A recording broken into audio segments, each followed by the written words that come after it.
Sparky or Chippy. You know what I mean? Cool. You know what I mean? Sparky? Sparky? An electrician. Okay. Yeah. All right. Well, we're going to do this intro. I'm going to try not to laugh while Shane tries to do that. So let me know when we're... Try not to hit the table. Okay. Cool. I will know that now. Am I good?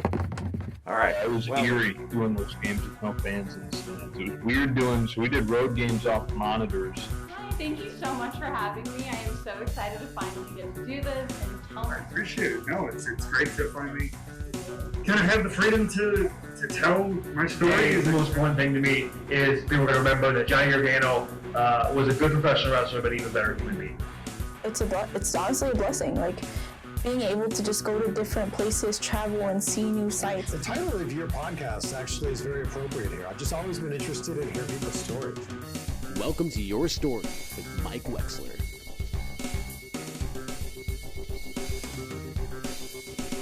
All right. Well, ladies and gentlemen, welcome back to Your Story. We are back. We're here with Shane Haste. Thank you so much. I apologize. Yeah, get it right, man. Don't make me Fed check you. Fed check? What does that mean? It's when you use the Fed name for people who are no longer in the Fed. You mean government name? Shane Haste is not my government name, but, you know. Right, okay. Well, thank you so much for being here. I appreciate it after 2 years. 2 years. Yeah. Whew. Look at us now. Right? Who would have thought? Not me. I thought I'd be long gone. So how's the vibe ever since then? Pretty good. I think my mental health has definitely gotten better and, you know, chill. It's up and down, but, you know, life goes on. We're all traveling again and getting out there and having fun, right?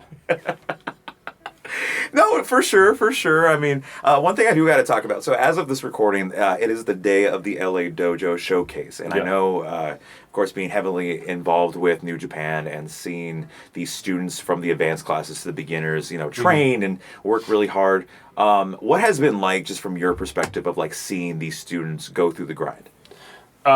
Pretty incredible, man. Like the last week I was down there, I think it was last week, they were doing, and like I'd been told by Fred that they were doing heavy conditioning and things like that. And I was like, all right, like remembering my days in the dojo. And they like went through it. And I'd seen these guys before and like they're in good nick and they're in good shape and shit like that. But like just to see like them push through it, and it was hard, man. Like they were doing a lot. I was like, at the first I was like, yeah, maybe I'll join in this. I'm like, I'm so glad I didn't, because I would have embarrassed myself. I'm like, nah, can't do it. Like the next day I did like 100 lion push-ups in a row. And the next time I'm like, used to do that all the time. Got like through 10. I'm like, nah. But that's the benefit of I've done it and I've been through it. I'm where I'm at now, that I can be like, nah, and just stop and go do something else.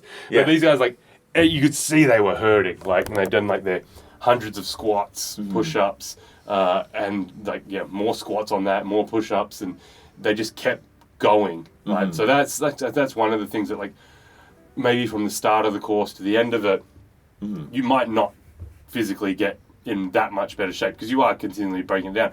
But from the start, where people are like, maybe I can't do this, they're just like, I can do this. I'm going to get through it. Like the mental fortitude that's grown in them is incredible. Yeah, no, it's dope. I mean, like I said, personally for me, I've known so many people that have gone through, like CJ Tino, for example. I've known him since San Diego. You know what I mean? He lives all the way there, went over here, trained with New Japan, and has gotten that experience. Another name I do want to mention, since I've known him for quite some time now, is Zane J. Yeah. He's been doing incredible work over there at the dojo. Yeah, he's there all the time. Like, he might as well live there. I don't know where he lives, but yeah, he could live there, actually, because when I went to the beginner's class, he was there. When I went to the advanced classes, he was there. And he was there first one in, last one out, getting that experience. And he's in great shape, looks good, asks questions. I think it's just like experience that he needs, and he's going to get experience. He's going to get a lot of experience tonight against Tito. Yeah, that's going to be a dope match. And then speaking about Tito, I do want to mention just like TMDK as a whole. I know in our previous conversation we talked a little bit about that, but I kind of want to go into more like TMDK. I feel like it has been the most strongest group, faction, whatever you like to call it, in quite some time, spanning over 10 plus years. You know what I mean? So like, what does that brotherhood of TMDK mean for you? It's about helping each other, and like a lot of it, like we it's pushing and finding people who aren't being recognized for their talents and like helping them, like I don't say like riding coattails and things like that, but helping that name expose people to like this new person. And I think Tito is definitely a great example of that. That he'd been grinding for ages and he was really good, but just people never really got to see him. Then they put him with Jonah, which we were like I'd never met. Maybe I had met Tito before, but I don't really remember meeting him before. And Rocky was like, hey, we need, because we had no one, they need someone for Jonah to team with over here. And they're like, Tito's a really good guy. I'm like, I don't know. And then proved us right. Like Rocky has a good taste in people. He's a good judge of character. And then, yeah, Tito, like that riding coattails kind of thing, like, at no point, like, he was there with us, and then he just took our coats.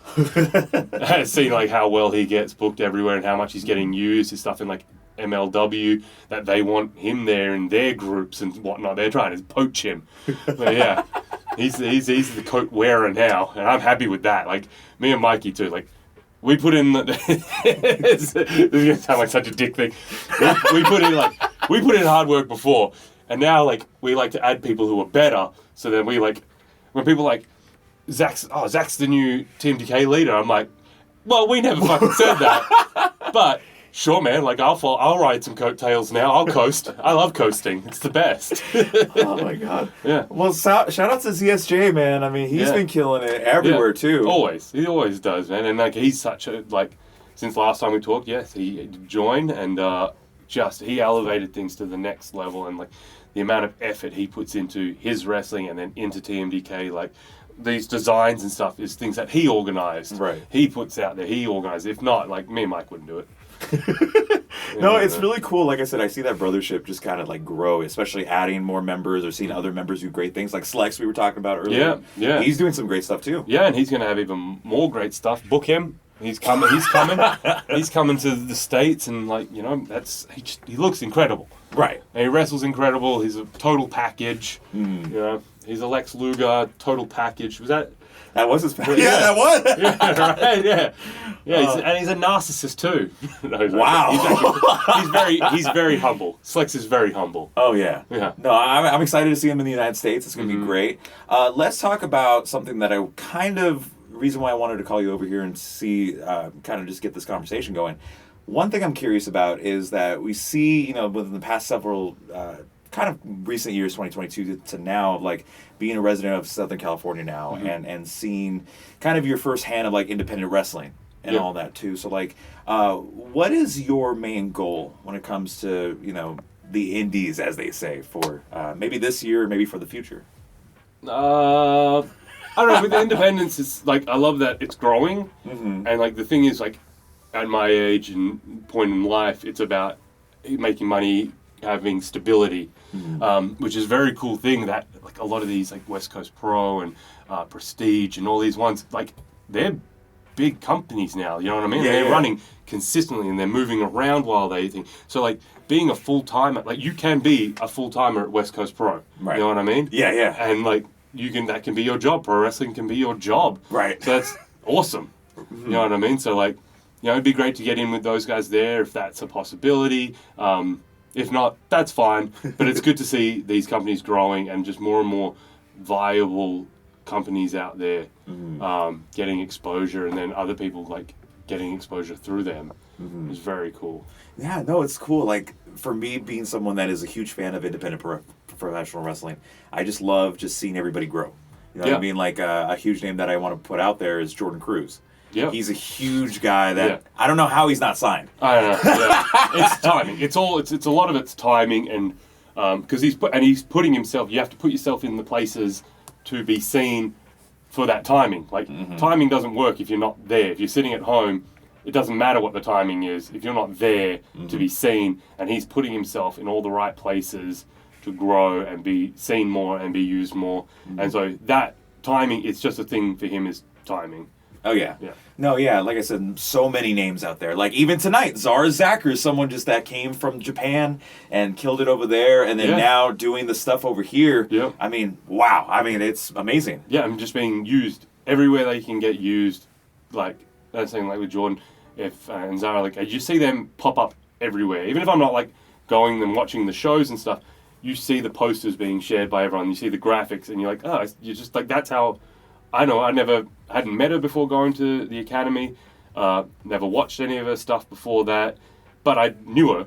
Yeah. Like I'd seen her. And I'm like, oh, yeah, she must be good because she's on everything. Right. She's on everything. Like, yeah. And then, I watched her train and I'm like, oh, she is very good.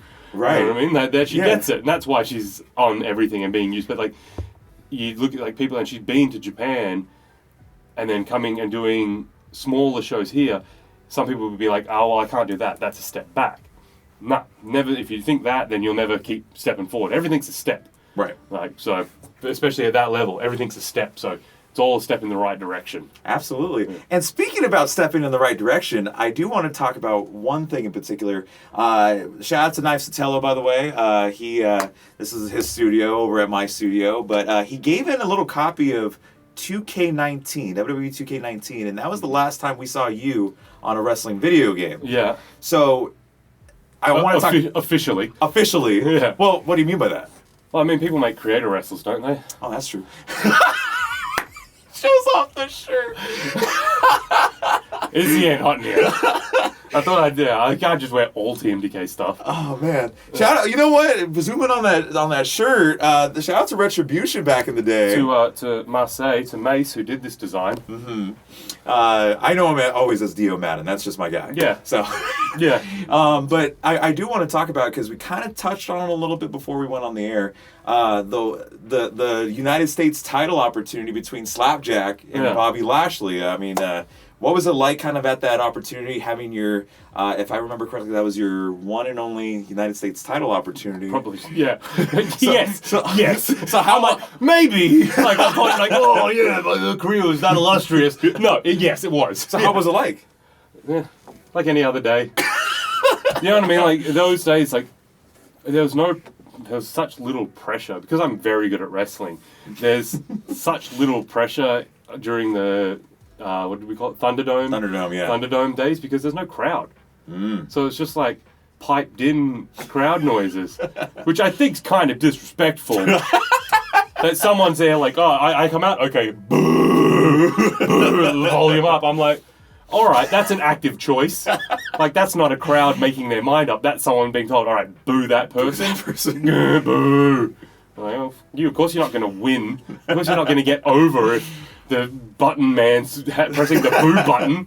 Like, you don't have any chance to sway him. He has no thing of like a dial where it's like a boo and a yay. You know what I mean? And he's like, oh, actually, I like this guy a little bit more. No, that guy's being told, this guy's a bad guy. Make a move. You're not going to get over. Right. But no, I think it's still cool. I mean, I know in our previous conversation we talked a lot about Retribution, but like just knowing those different pieces of that puzzle was still cool to see.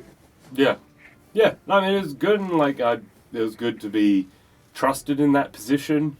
But then, you get told what you have to do, and like, here's your job, do your job, make the big guy look good, and that's very easy to do because he's huge and he can throw you around easy and stuff like that. Like, you know what I mean? Like, yeah. He should have run through me at the point of like where our character levels were and whatnot. Like, did he not then go on to challenge for like the world title? He did, yeah, like later that year. So you know what I mean? Like, so that they were still prepping him to be going the world title contender. So he should have just mowed through me in 2 minutes. Right. You know what I mean? It should have been like a Lesnar Kofi match or something like that. You know what I mean? Like, it should have been a squash and a smear. Like, I was the bump guy for Retribution. I wasn't even like, I was the lowest on the totem of Retribution. So, but then, I got like a falsy in there. I got some offense. So, yeah, that's a testament to him too, because he doesn't want to just roll through people. Well, yeah, and a lot has changed since then. You know what I mean? Like, Bobby ended up becoming WWE champion. Of course, you're killing it over in New Japan, like I mentioned before. Yeah. I do want to go back on the video game thing. Yeah, I was going to say, yeah. Yeah. So, what is your favorite wrestling video game of all time? I'm very curious about this answer, by the way. No Mercy. Really? How is No Mercy not everyone's favorite? I mean, people say, like, Raw Zone. They maybe even go back to, say, the Nitro Revenge back in the day. Yeah, but that's... No Mercy is just a defined, better version of those WCW games, and you don't have to play as WCW people. Oh, that's true. Yeah.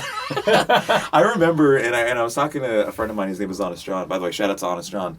About like the intros that they would give you for those WCW games. Like I think Alex Wright back in the day was like, "You want to take on the German? I promise." Or something along those lines. That was like really cool. And then like Sting had one, and then if I remember correctly, I think Scott Hall had one. He's like, "Don't pick me, man. Don't pick me. Pick someone else." Like, do you remember that? No, I never played any of those ones. Oh, okay. I was a WWF guy, so I didn't touch the. I didn't play any of those THQ ones until WrestleMania 2000. Mm-hmm. So that was the first one of those. Because before that, I was playing the acclaimed ones like Warzone and what was the second one? It was Attitude, no? Yeah, Attitude, and those were not good games. Like. And you had to like up, down, left, right, down, up, down, B, double B, and then it's like block. It's like, oh my god, it's too much effort for a video game. Right. Yeah. Yeah, so, okay, and then, again, on the same topic, were you because I remember a time when there was like SmackDown, Here Comes the Pain, SmackDown, Just Bring It, and then Raw had, there were 2 horrible games that they had on Xbox. Oh yeah, never played those either. I wasn't an Xbox guy. Oh, okay. Yeah. So, a PlayStation guy. Yeah, PlayStation, Nintendo, then PlayStation guy. But Here Comes the Pain was a sick one. Was that like the 4th SmackDown game? I think it was like the 4th or the 3rd. Yeah. And that was the first one that had like when you hit your finish, you could like double tap the thing and it would do the Matrix mode thing. Yeah. Yeah, that was so sick. Yeah. And you could do like 8-man scramble hardcore title matches. That was sick. Like we'd have the thing that you like plug all the controllers in and shit. I'll never forget, and this is a really unique fact. I remember that a WWF legend back in the day, like from Wrestling Challenge or whatever. I think it was the Hillbilly, I believe was his name. He was like this tall, big guy. Huge dude. What was his name? Was it Hillbilly Joe? I think that's what his name. I should know this, but yeah, Hillbilly. Let's say. But just those little. I think George the Animal Steel, I think, was on that game if I remember. It was like just so random, just having these random people in this game. But it was great. Hillbilly Jim. Hillbilly Jim. There you go. Yeah, and he's huge, and it's like he's not one of the people that you think about like. Back in the day, like he was like a mid-card guy. Right. And so you're like, oh yeah, you know, he's probably not as big as Hogan. He was probably like 6'6", 6'7", you know what I mean? And just 350 pounds, you know, former linebacker or something, you know what I mean? Yeah. Like huge people, like just massive units.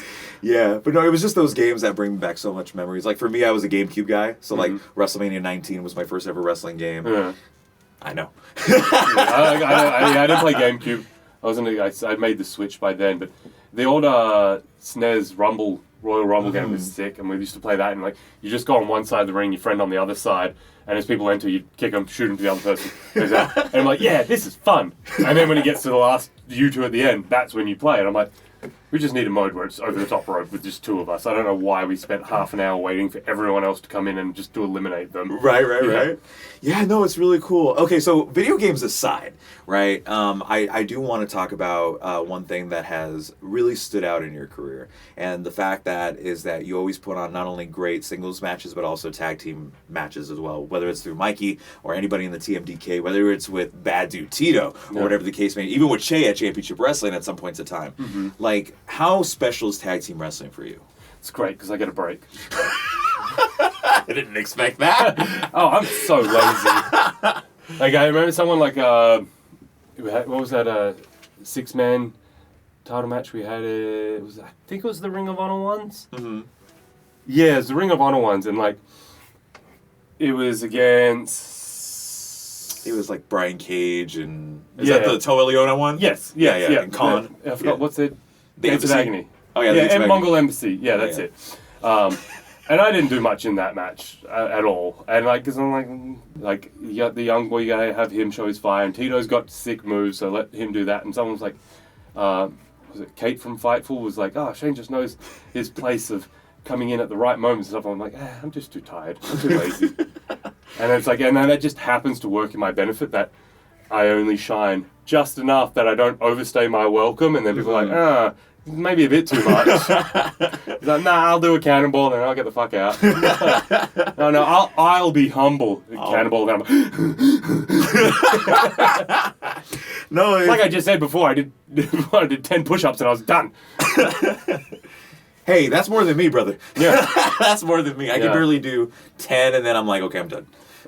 Tag wrestling's great. Like single wrestling's very good too. It's very easy. But tag wrestling can add just so much more stress.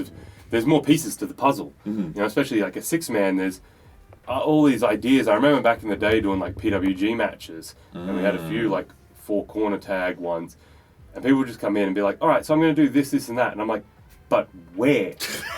And when? When are you going to do this?" And like, it's an annoying thing of like, all right, so if they don't want to do that there, then how do we get to that? And then where's this person going to be during that? And it's frustrating at the time, but it's very rewarding afterwards when that puzzle comes together and you're like, oh, there's the picture that was on the box the whole time. Right. Yeah. Oh, wow. Okay. I mean, yeah, and you can like, you know, the combinations and things like that. Like I love the Japanese style of tag wrestling, which I've been trying to teach at the academy, but like explaining it. It's easy to do, but like, and then like how simple it is once you know the rhythms and things like that. And like people like, when I first tell them these things, they're like, ugh. And then like you show them like, oh, that's really easy. And it's like, and the flow never stops. And things just keep going. Like, yeah. Yeah, no, that's so cool. I mean, especially, I've been, you know, more of a singles competition kind of guy, more than, I mean, but starting with like MPW, shout out to Millennium Pro Wrestling, by the way, of like just seeing people like the Brothers Divine, for example, Brendan and Danny, and seeing them do their thing. Even Che and Tito, they were the EWF tag champs before COVID, and then it was like seeing them grow from like having little hair to now is like crazy. Yeah. And they've got like, you just mentioned 2 great SoCal teams that like Che and Tito, like I love teaming with Tito, but him and Che are a better team. They look great together. They have heaps of double teams. Me and Tito don't have any double teams. I think we tried. Yeah, I mean, you're right. You don't need double teams to be a tag team. And then the Brothers Divine, man, just such good workers. They know what they're doing. They care about what they're doing. Right. They can give you like a 10-minute match. They can give you a 20-minute match. They can give you a half-hour match. Like, they know what they're doing. They're good. Oh yeah, no, definitely. So one thing I do want to mention is when it comes to Shane Haste, when it comes to the career that you've had thus far, I gotta know, man. It's like, is there anything in particular in the back of your mind as you're continuing the upcoming months, the years that you're continuing professional wrestling, that like, is there like a big goal now? In terms of like, maybe I want to get signed full time to somewhere aside from New Japan, or like maybe I just like how it is now and that's how I want to end my career. Like, have you ever thought about that? Yeah, a lot, especially now that like since last we talked, I got married. Congrats, by the way. Yeah, shout out to Kim. Yeah, like that, and then the next stages of life, like settling down more, children. Like last year, especially, I was away from home for, I think it was like 15 weeks out of the year, and then especially at the end of the year, for me it was G1, which was a month away from home. Right. I was home for 2 weeks, and then gone for 3.5 weeks for Tag League, and then like there was another 2-week tour in there, 2 or 3 week tour in there. Right. And like that time all adds up, especially at the end of the year. So like that's a long time away to be away from my wife, and if we want to eventually have kids and stuff, that's a long time to be away. So that's what's kind of coming up in my mind at the moment now of staying in Japan, how to get those tours a bit shorter, which is possible because there is a fair bit of filler in there. Just that also, and then stability. So it is like hopefully signing a full-time contract wherever it may be. Right. I do love New Japan. I love going to Japan, and that's the hard thing too of being like, just my whole life I've been on the road. You know what I mean? I've been traveling, that gypsy lifestyle. Even when I was a child, like I didn't live in the same house for more than 2 years until I was like 17 years old. So I went to 6 or 7 different schools. So that lifestyle for me is just ingrained in me. So then my wife's work is here, and she's here. My dogs are here. So it's getting that balance of not being away for too long. But then I love Japan. I love the New Japan culture. I love the Japanese fans, the style over there. So it's a way of being able to still be able to do that, but then have hopefully some work here as well. Whether it be in the ring or backstage. you know, I've put it out there that I'm open to doing like producing and stuff like that. But you know, the thing is, my in-ring career is nowhere near being done yet. Oh, okay. Yeah. Definitely. I mean, like I said, we appreciate you killing it every single promotion you go to, whether it's, again, big or small. I mean, you know, you're killing it, and that's what's something that I think, not only just speaking for myself, but like, you know, peers and all that probably as well, just that you're continuing doing it, and we're getting inspired seeing you continuing doing it. Oh, well, thank you. Yeah, it's a good, like, you know, I like, even if I'm not doing big things, I still like to be a part of stuff, and I think that's like why I stayed in WWE for so long after they weren't doing anything with me, is because backstage I was still active, talking to people, being social, helping wherever I can. You know what I mean? And that's what I try to do here. Like, even if I'm not going to have the biggest match on a show, like, I still like to be involved and see what everyone else is doing, and, you know, being a part of it helps. And then like this Academy show, like, I'm not a part of it in any way, but like, if people want to ask my opinions, I'll definitely be there to like help out. Like, I do love training people as well. Like, coaching is another thing that and like, people ask me, like, you can open a school, and I'm like, there's too many schools here already. Like, and that's the thing, like, and I've been to the MPW school, and I've been to the dojo, and I don't want to take business away from these people. Right. You know what I mean? So for me to open something new, like, to take business away from other things that have already been established, I'm like, I don't want to do that. That's, right. Yeah. No, yeah, definitely. Well, Shane, thank you so much for being on. But before you go, I do have one final question. Yeah. I think you know where I'm going at this. No. You know, after everything that you've done in your career, you know, and everything that you're going to do, would you say Shane Haste is proud of the story that he's created this far?